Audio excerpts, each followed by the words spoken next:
Hello again, this is Barry James, and this is the COVID Spring series, when we look through to the other side of the COVID winter, which currently faces us, to talk about and think about the kind of world we can and should be building in the light of all we've learned, and if what we can do if we come together. But right now, at this moment in time, it turns out that there's a really prescient battle going on. And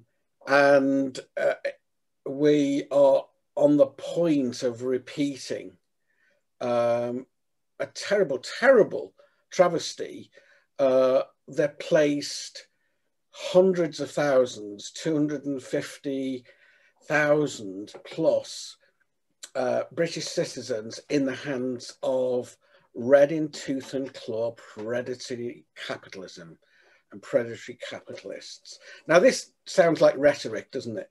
It sounds like, you know, Barry's lost it.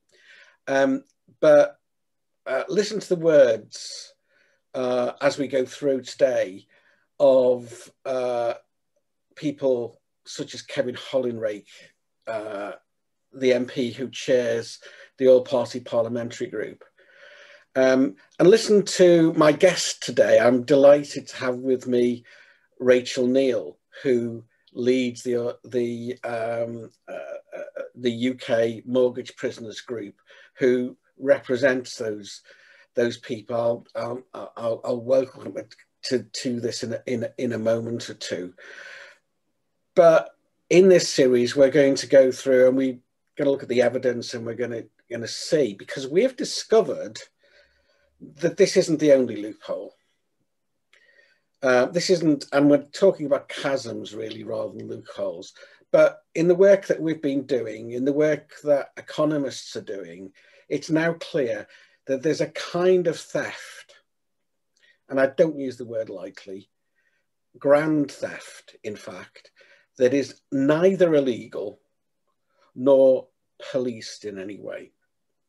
And I'm choosing my words carefully. And these are not victimless crimes. They are crimes, well, they're not crimes actually, because they haven't been designated as such, but it is totally immoral in any society. We're going to talk about that, and we're going to talk about how that works. It's been described by economists now, and what we should do about it in this series, and how we build a better world. But I want to start with what's happening right now today, where and again, it's part of the fallout of 2008, when Northern Rock and Bradford and Bingley went down, and those mortgage books were sold on to a firm in New York called Cerberus Capital Management. And yesterday, Colin Hollinrake, who I mentioned, wrote to the governor of the Bank of England, saying, amongst other things, there should be no place in our society for a parasitic fund that is happily fed on the misery of our citizens. Those are the strongest possible words, I guess. In the face of that, the Cerberus Capital Management have said to the press that they are recognised as excellent corporate citizens, as evidenced by support and confidence of the regulators and the entire stakeholder communities of many leading institutions. Now, this is operative economics. This is economics in action. So apologies for the long introduction there. It's the beginning of the series, Rachel.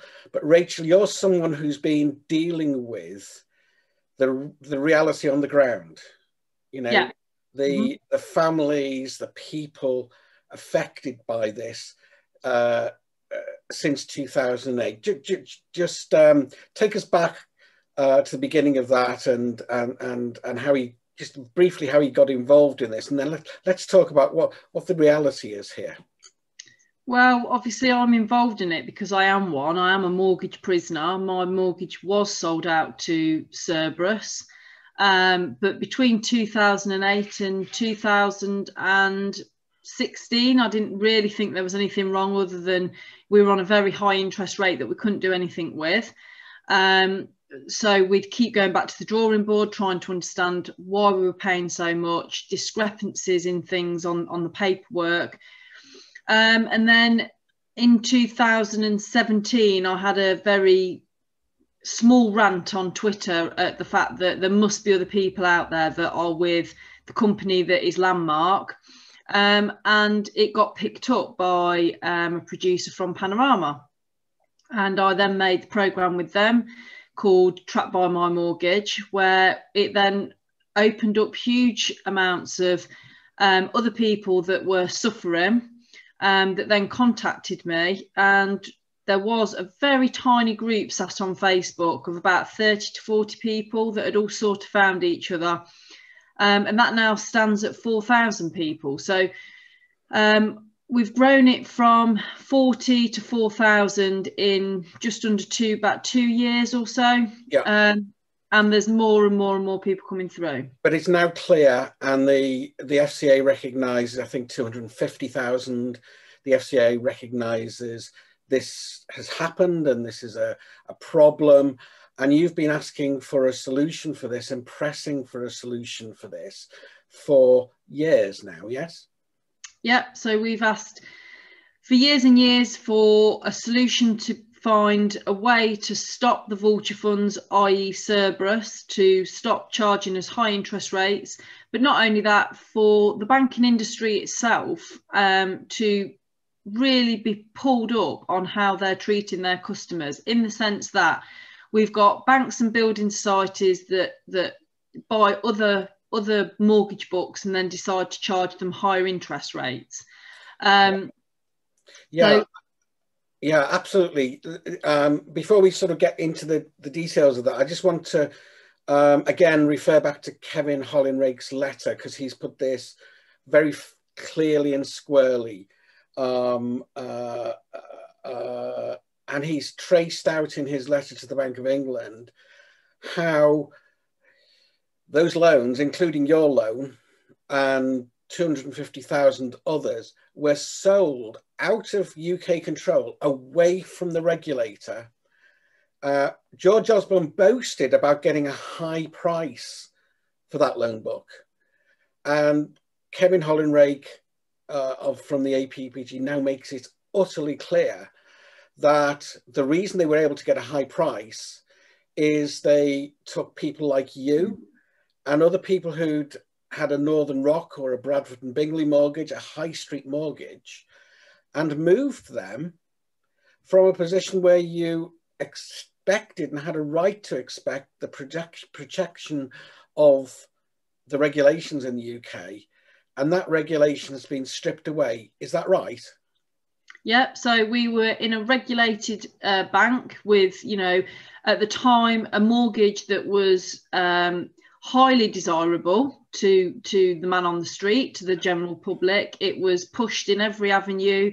Thousands of people took out the Northern Rock products, and then we were sold on and put into an unregulated entity with no protections other than for the first 12 months, when, you know, most of us had a mortgage that would then keep on going for a further 20 odd years.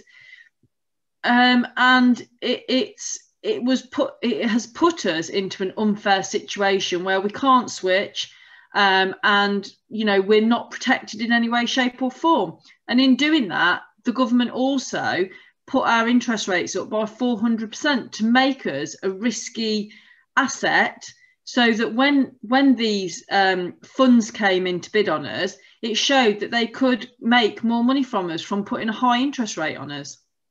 Yeah, so fattened for the sale, in other words. Yeah. And so let's try and put that into some kind of perspective, because there's a danger this is just seen as numbers and people having to pay a bit more for their mortgage. There's significant and large numbers of people paying 2 or 3 times the going rate. That means they're paying the equivalent of 2 or 3 mortgages to keep their home. Yeah. What's the effect of that in real life on real cases and real people such as yourself and the people that you've been helping? But also this business of being trapped, because it's being trapped, and I see this with our good friend Jill. I know she doesn't mind us talking about her situation as well. But and with many others, there's a burning sense of injustice, isn't there? That makes people actually want to scream. And sometimes you've seen, you've prevented some suicides over this as well, haven't you? But burning sense of injustice. Just talk to us a little bit about the real effect of this on people who have no choice and who didn't do anything wrong. They took a high street regulated mortgage. Well, they didn't consent to it for a start. They didn't agree to it for secondly, and it's led them into poverty and despair. Poverty because they're continually paying a high interest rate when the country is got interest rates at its historical low. So they're left on paying maybe anything from £300 to up to £1,000 more than anybody else a month, which then has an impact on their families, their children, the decisions they make for their future. If they then fall into arrears or financial problems, we all know that things happen. There's bumps in the road in life, that people get ill. I got ill. And when you get ill, or when something happens, when you lose your job, if you haven't got that safety net, if you are not in a regulated forum where you can deal with a bank, a building society that have got policies in place to help you, then that is the first issue. The second issue is then that you're already on an extremely high interest rate. Some of our members are paying 13.9%. So, if you are on that interest rate and then a bump in the road happens, or you become ill and you can't pay that mortgage, straight away, you're then led down the path that you're a bad payer. You're already posed as a high risk anyway, when that's been falsely done. Which then, because you're straight away on the back foot, chasing your own tail, you are then led down a poverty line. But not only that, most people after the financial crash, because of jobs that were lost through that, a lot of people went self-employed. My husband went self-employed simply because there was no job. So he created his own business from nothing. Now, because of that then leads into risk, because you don't know when you're going to get paid, you don't know what work you're going to get in. But not just that, it also leads to you being able to need credit. And the one thing you can't get is credit, because you're already deemed as a high risk payer. You may have fell into arrears at some point, but then got yourself back out of it. These companies, they love it if you fall into arrears, because it's another way of entrapment. And, when the 2008 crash happened, they didn't only sell us off, but they also changed all the affordability rules. So when you went into a bank or building society in 2006 and they said, yes, you can have this, you can have this, it's fine. In 2008, that totally changed. They went too far the other way in allowing you to have any help or any movement in where you wanted to go. Therefore, those people that had those mortgages are now trapped in an unregulated forum. Yeah. And I want to come back to that word trapped. And I know you've been campaigning for years now to get those rules fixed, and they're still not fixed. They've tweaked them a little bit, but really almost totally ineffective. But come back to that word trap, because I don't think the implications of this are clear unless you've actually seen some of this stuff with your own eyes. Well, if you're paying 2 or 3 or more times than your next door neighbour, I live in a semi, so that's my sort of frame of reference here. But it doesn't matter whether it was that or not. Why wouldn't you just? I know it's a stupid question, but I just want to kind of explore the dynamics of this and what it means in your day-to-day life. Why wouldn't you just go somewhere else? Because you can't. Because the word trapped is exactly what you are. If you sell your property, then you can't get another mortgage because you don't pass affordability, because the affordability rules changed. So you can't go and get another mortgage. So that's out straight away. So then you move on to, okay, so we'll sell, get out of this mortgage and we'll go into rental. You can't go into rental because they've marked your credit file as wrong or as bad in the past. So you don't pass the rental credit check. So you can't go into a rental. So what do? Do you make yourself homeless, run the risk of going into local authority, or do you stay put where you've got your safety of a roof over your head? Okay, you're paying ridiculous amounts of money every month. It's prohibiting you from living a fuller life. It's prohibiting your children from being able to have holidays, to have nourishing food, because a lot of members live off food banks. It prohibits most parts of your life, including the healthiness of your mental health, because then that has a huge impact on you, because you're continually worried, you're constantly under pressure. It has an impact on a marriage. It has an impact on you as a person, because you're constantly racked with guilt over a decision that you made in good faith that has then turned out to completely ruin your life. And that impact is then put onto your children. So although there are 250,000 mortgage holders, the impact is actually on over 1 million families. And I don't actually believe that that's the right figure anymore. I believe that there is far more than that.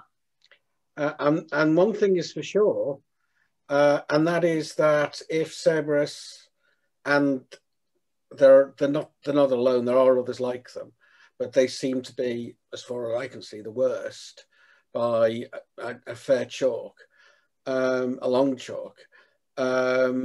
If they have their way, and if they are able to acquire Co-op Bank, Sainsbury's, and or TSB, there will be many thousands more, won't there? And it, I think it kind of speaks for itself. And what would your message be at the moment to people who are listening to this thinking, well, I've got a mortgage, but it's not, I'm going to be okay. I mean, a week ago, it might have been someone from, who's got a Sainsbury's. It might still be someone who's got a Sainsbury's mortgage or a Co-op mortgage. Look, this has happened. It's a one-off. It's not going to happen to us. Or even some of the other recognizable names. What would you say to them at the moment? You're not safe. You're not safe from the predatory action of the cancer that is Cerberus, that rips through our financial system. And they because of their stature, because of their finances, they can buy up anybody. They have got the funds to buy up anybody. And not just that, the reason not only why it's so wrong, because they are unregulated, they do not come under the same banner as the likes of Barclays, Lloyds, TSB, the rest of them, but also because they pay very little tax in this country, if any. They have so many other unsavoury dealings with different companies. They are a horrendous company to deal with. And our money, our British taxpayers' money, is being used to fund there are other businesses such as child trafficking, people trafficking, arms in wars that they use. You know, they treat people inhumanely. You know, you've only got to read about the goings on of Cerberus in the past years and ongoing, and your money, our money, is funding those things. I don't want my money to fund, you know, child trafficking and things like that. So the government should allow no place for a company like that in our financial system, in our country. And how long is it since the mortgage book was sold? I think it was sold now in 2011. I think it got sold around that time. It's certainly more than 5 years. And what is now there to prevent this happening again? Nothing. There is nothing there. We have campaigned for a good few years now to ask the Treasury to stop selling UK mortgage books to unregulated vulture funds being exactly that, because as soon as anybody comes up for sale, they circle like vultures, ready to pose in and buy them up. So, you know, the only time that they would ever become savoural is that if you put them under regulation completely, they gave you a fair deal, and you know the funds were completely kept separate from any of their other dealings. But Cerberus are a despicable company, one that we should not and have not ever been sold to, and we should not be allowing any more sales to this company. John Glenn, the Treasury, Martin Lewis, all these people have all campaigned or had to be answerable to years and years of groups like us and people crying out, saying that they are on this high rate, they are being treated differently, they have been put into poverty. And yet we now find ourselves 10 years later, nearly 12 years later, in a situation where the government is considering, the Bank of England is considering, and the FCA are all looking at this same company saying, shall we sell the co-op to them? Which is going to create thousands more people like me. So what do you think about the situation which we clearly now have? It's appalling. Where I can go out and get a high street mortgage if I can get one tomorrow. Someone getting a mortgage right now, and within months, or a mortgage I might have had for years, and within months in this period of time we've had when the banks are vulnerable, the FCA can allow and will allow. You know, what if they do allow? Because historically they've done this and allowed it again and again. These and the government allow those loans to pass into the hands of those who are outside of any regulation or control. What do you say to that? It's appalling. It saddens me that I would only say that if they allow it, if the people allow it that have control in this country, then allow Cerberus to buy their mortgage book if they have a mortgage. Allow Cerberus to buy their mortgage book, and then let's see how they're treated, because the people that are making the decisions are not the people that live through the consequences of those decisions. And the consequences are 10 to 12 years of creating people's poor mental health. We have more food banks in this country now. Ask yourself why. Because you are having a country of people that cannot afford to live, simply not just because of other economic issues, but mortgage prisoners are the most vulnerable people in this country. They are being led to pay high interest. They are not under a company that anybody can do anything about. They could do anything to us, and they are not regulated. So the FCA, the Treasury, the co-op, they should run for the hills, because this company is not the company to bail out the co-op. Yeah, I don't think it's going to be a bailout as such, but I think you're right in saying that, you know, mortgage prisoners are suffering at the leading edge of this. But even before the beginning of the pandemic, we had 14 million people in the UK in poverty, in the poverty trap. It's difficult to imagine how many that is likely to be when we get out the other end. It's, you know, the government is talking about up to 4 million people being unemployed, and it doesn't take much imagination to put that together and realize that that's going to climb steeply. So we're likely to see a situation where more than half of the population are either in the poverty trap or living in its shadow. And the mental health implications of that are enormous. There has to be something wrong with the economics, surely, that that's allowed that to happen. And something wrong with the mutual expectations that allow that to happen. I mentioned before, Rachel, that Cerberus Capital Management think they have a great reputation. They say that they're recognised as excellent corporate citizens. And they say the evidence of this is that they have the confidence of regulators and entire stakeholder communities. Not just them, but to the financial engineers and the people whose job it is to, you know, move the money around the economy. And we'll be exploring this in the series and how that works. What do you say? They have no confidence from the people whose books that they're taking over. They have confidence from the people, like I've just said, whose decisions on what they do have no consequence on their lives. Therefore, they are in an unsuitable position to be able to make those decisions.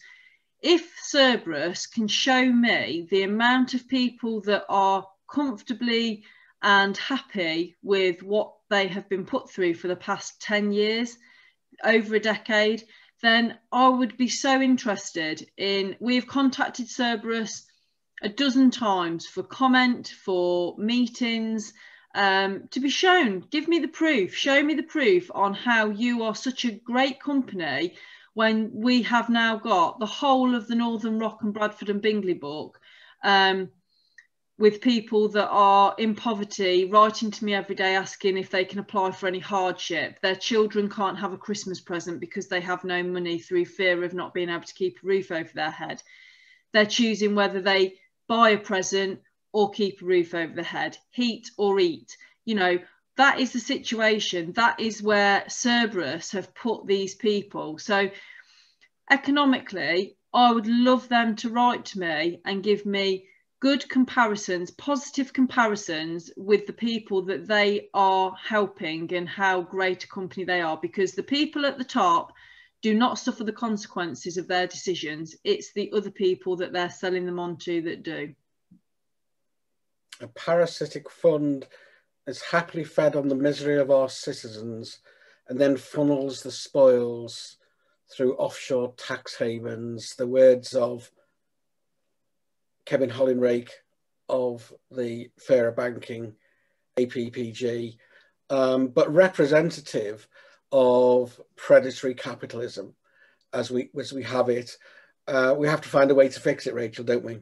We do. We absolutely do. There has to be a solution to the problem, and they need to stop selling these books in the way that they are doing. You know, there are better ways of doing it. Yeah, and we have to find a kind of operative economics that actually works for us and that brings people out of poverty instead of pushing more and more people into it. Well, we need to stop creating systems that are pushing people into poverty and that the politicians are agreeing on, and then on the other side of that wall you've got the same politicians shouting that this is wrong, all these people have got mental health, when they're the ones that have just allowed it to happen. Yeah. And I think it's worth mentioning as well for those who you know need to or are interested. It's worth looking at the UK Mortgage Prisoners site. Ask you for the URL in a moment, where there's quite a lot of case studies. It's really hard for people to talk about this, isn't it? And there's only a tiny minority of people who feel, you know, robust enough in the face of all these pressures to be able to talk about it publicly. But you've got some brave people there who are on the website, right? Yeah, absolutely. You know, mortgage prisoner, the situation has created a lot of shame because we were blamed for a long time that we overborrowed or we didn't understand what we were doing. We took out wrong mortgages. And, you know, we've known that that's not true for years and years. We took advice from well-known, reputable brokers that were under the FCA and those regulatory bodies. And the LSE report that came out last week has just stated that this was not a fault of the consumer. This was a fault of the government, and it lies solely at their door to remedy and fix. So, yeah, please go to the website on ukmortgageprisoners.com. You know, join the group if you're a mortgage prisoner, send us a letter, email, and if we can help you, if you need that help, then we will do. And if you're listening to this and you have a mortgage, but you're not a mortgage prisoner, but it's kind of made you realise that actually this could happen to almost any bank, even the bigger banks can be fragile. What would you suggest? What should people do? People, when they're taking a mortgage out, they need to be sure on what protections are in place to protect them. On every mortgage term and condition, it states that your mortgage can be sold on if it's a commercial decision of that bank or building society, and that is a decision and that is a term and condition that we campaign hard to change, not only to protect the mortgage prisoners that there are now, but to protect those that aren't in our situation, for it never happening again, to protect your children, that it could happen to them. So we need to campaign to get those changes made so that actually there can be protection, because there's... Well, that's what we do campaign. We campaign to stop the sale of vulture funds. We've been campaigning on it for 2-3 years now. You know, so everybody should get behind that motto, because you don't want to be the next person that it's going to happen to.